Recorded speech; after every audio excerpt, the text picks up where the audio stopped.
is Sam Nejabat, and I founded this nonprofit organization called Campaigning Human Rights. And my goal is to raise awareness through social media, events like this, and teaming up with prominent advocates such as Professor Keller to promote this very important cause. Ultimately, by partnering up with such experts and other organizations, we will be able to tackle human rights issues and violations one by one, and gradually contribute to the hope of decreasing human rights abuses worldwide. My interest in human rights was initially sparked from growing up firsthand accounts of experiences my parents had in Iran. Eventually, after numerous struggles, my parents migrated to the US, escaping the 1979 revolution.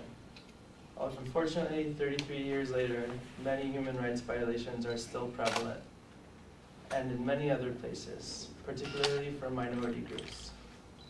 Having said that, it is imperative that we are cognizant of the fact that human rights abuses occur frequently by countries in the developing world. It is important to become familiar with abuses in countries such as Kenya, which we will be discussing today, and what measures are being taken with tribunals such as the International Criminal Court. Human rights violations occur in various environments and to varying degrees across the world.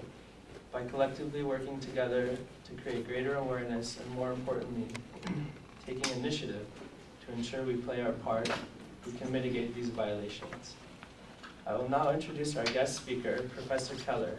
She completed her law degree from Yale and has taught international human rights law and legal writing at the University of Miami School of Law, where she has also served as the fellow of the Center of the Study for Human Rights. She has published numerous international criminal law and human rights journals, including the American University International Law Review. She served as a visiting professional at the ICC during the 2011 and 2012 academic year. And at this point, I'd like to invite Professor Keller to share her valuable insights on these violations, and she will present a presentation. Thank you very much, Sam. Okay, I'm going to stand up and I'm going to ask Sam to help me with some of the technology tonight. Please pretend that that slide off to the right is not actually being projected up there because it's not supposed to be, but the projector did not want to cooperate tonight. So thank you all for coming, and thanks to Sam for inviting me. As he mentioned, I'm going to be talking about the International Criminal Court, and specifically the case that I worked on while I was working in one of the pretrial chambers at the ICC.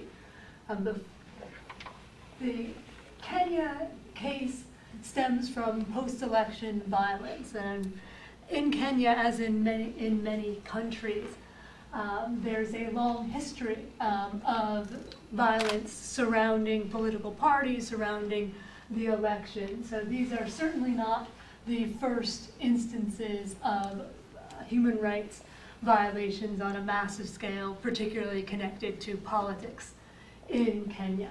But it is one of the few times where there is not going to be complete impunity. At the least, there will be a couple of cases before the International Criminal Court.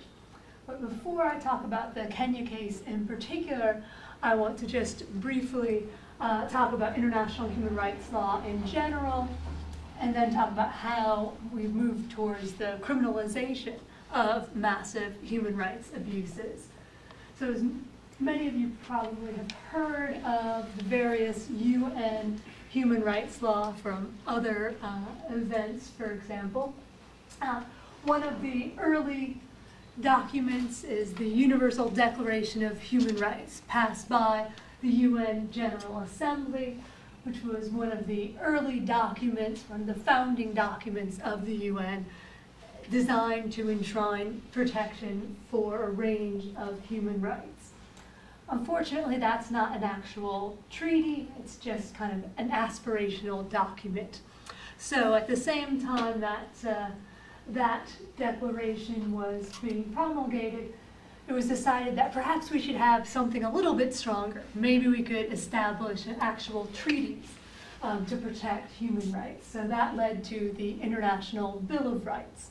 This is essentially the catchphrase for two international treaties: the International Covenant for Civil and Political Rights and the International Covenant for Economic, Social, and Cultural Rights. The Universal Declaration covers both types of rights, those related to civil and political rights, as well as those related to standards of living, housing, and other economic, social, and cultural rights. Because this was being started at the height, the beginning of the Cold War, there was a divide because I'm sorry, Sam, I wasn't nodding you. Because this was the Cold War, there was a divide into two different treaties. You know, the United States in particular was pushing for the International Covenant for Civil and Political Rights, which the Soviet Union wanted nothing to do with. The Soviet Union was pushing for the International Covenant on Economic, Social, and Cultural Rights, which the United States detractors referred to as the Covenant for socialistic and communist rights, and refused to ratify. So these two treaties were, in the end, ratified by a number of countries, especially the Civil and Political Rights Treaty, but a treaty only goes so far. There's no real enforcement mechanism. So if, for example, a state ratifies, signs on to one of these treaties, it can be criticized, but nothing really happens to violators. Okay. So we've also got some other international human rights treaties. The Convention Against Torture, which I know in a prior event, Professor Marjorie Cohn, one of my colleagues, talked about. There are also international conventions about the elimination of discrimination based on race and discrimination against women. There's also a special convention to protect children with optional protocols, meaning additional documents aimed at dealing with particular concerns about children in armed conflict and children related to the sale of children, sex trafficking, child prostitution, and child pornography. Again, none of these treaties actually have any actual enforcement mechanisms. So there was a trend towards trying to give some sort of mechanism that might actually have some sort of deterrent impact.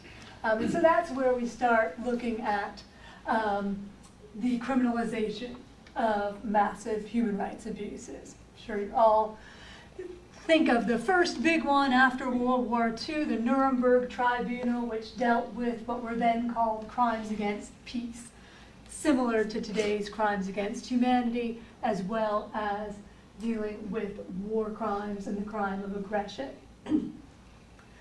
After Nuremberg, again, right, the Cold War sets in, and the United Nations does not actually create an international tribunal as was planned. Right? Instead, there's basically a stalemate for many years until the breakup of the former Yugoslavia.